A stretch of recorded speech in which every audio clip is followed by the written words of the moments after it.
Stone Cold Steve Austin is making his way into the dog bowl. Mr. Austin, how are you? Good to see you. Pleasure, sir. That's There we go. We got your music. We got your music going. Music's going in the background for you. Well, welcome. Thank you for having me. It's great to be having you here. Thank you so much. Are you, like many others, just excited about what's going on with the Browns? And I really am. Just passing through town, and I started, when I started getting here, we're a ways from a season, but you can feel it in the air. So I'm looking forward to watch what the Cleveland Browns did last year, kind of finish with that momentum. I know Baltimore was a heartbreaker, but just the way they handled the back half of that season was awesome. And obviously some pieces put in through free agency and then the draft. I think it's a very exciting time. This is not a casual football No, fan. not at all. This the is Baltimore heartbreaker. No, the Baltimore. Yeah. And what? So have you adopted the Browns somewhat through your good friend Jim Ross, who also sat in this chair earlier, and obviously his connection to our quarterback Baker Mayfield? Oh, I know. I love that guy, and I love what he's done. I watched him when he was at his career down in Oklahoma. And last time I tailgated was down there with Jim Ross, going to see Sooners football games. And, of course, my mother's from Oklahoma, so, I followed that program pretty intensely. Now to see that guy come out here, be the number one pick, and kind of be the face of the franchise and light this thing on fire, football is in the air. I got out of my car yesterday. I said, man, how you guys liking Baker Mayfield? And he said, we don't. We love him. That's right. That's the feeling I get. And I think, the thing about him is, and this whole team, it's all about team, and that's what Baker's about. So I think that's very important. What do you see in him, Steve, that it's one of the things that struck us with him, even as soon as he got in the building last year, was an ability to relate to anybody. That's something that can't really be taught. You either have it or you don't, and he has it. There's a natural leadership to him. No doubt about it. And he's one of those guys where nothing has ever been handed to him. He has had to work his ass off for every single thing that he's gotten. And most times he wasn't plan A. But he turned himself into plan A. And then, becoming the number one draft, Heisman Trophy winner, coming here. I just think he's a down-to-earth guy.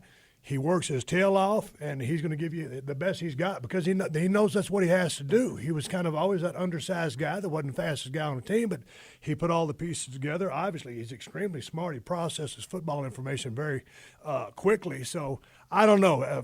From what I know of the guy, he's just like a man's man. Yeah. And if you're out there playing football, if he has your back, he's going to do anything for you. And I think that's the thing that sets him apart.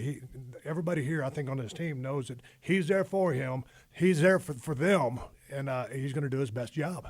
Do you see a little bit of maybe yourself in Baker Mayfield? You talked about somebody who's had to scratch and claw and hurt, because there was a time before you were Stone Cold Steve Austin, before you had that rise, that you were probably a little underappreciated and overlooked. You were FedExed. I know your famous promo down in ECW about that, and then you ascend to literally the pinnacle of your profession. We hope Baker Mayfield can take us to that promised land, the WrestleMania of the NFL. Yeah, and that's a funny thing. I would never say that, but it kind of is true. When I was starting off, people thought maybe I was going to be the next Ric Flair. Well, no one's ever going to be the next Ric Flair, but I was trying to emulate him and kind of duplicate his style.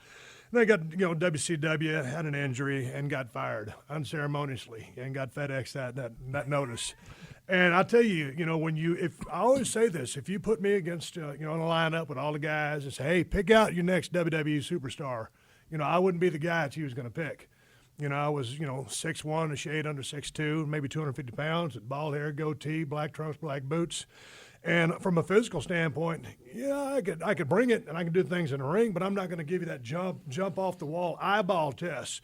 But if you give me my personality, then I can compete, and that's what Vince did with me. And although I never was his plan A or his go-to guy, when he kind of took the leashes off me and let me be me, I became that guy. But, hell, I had a big chip on my shoulder because when you tell me I can't do something or you tell me I'm not marketable, I take that very personal.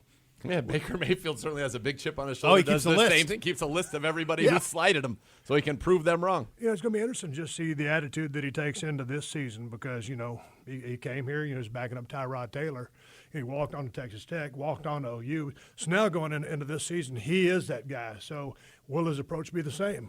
Where does your love affair with football, when does that start? Texas, obviously. Man, when you grow up in South Texas like I did, if you don't play on a high school football team, something's wrong. Yeah. And so everybody plays football. And, we didn't know what a black and white soccer ball was back in the day. I don't even think that you could get one at Walmart. No. So everybody played football.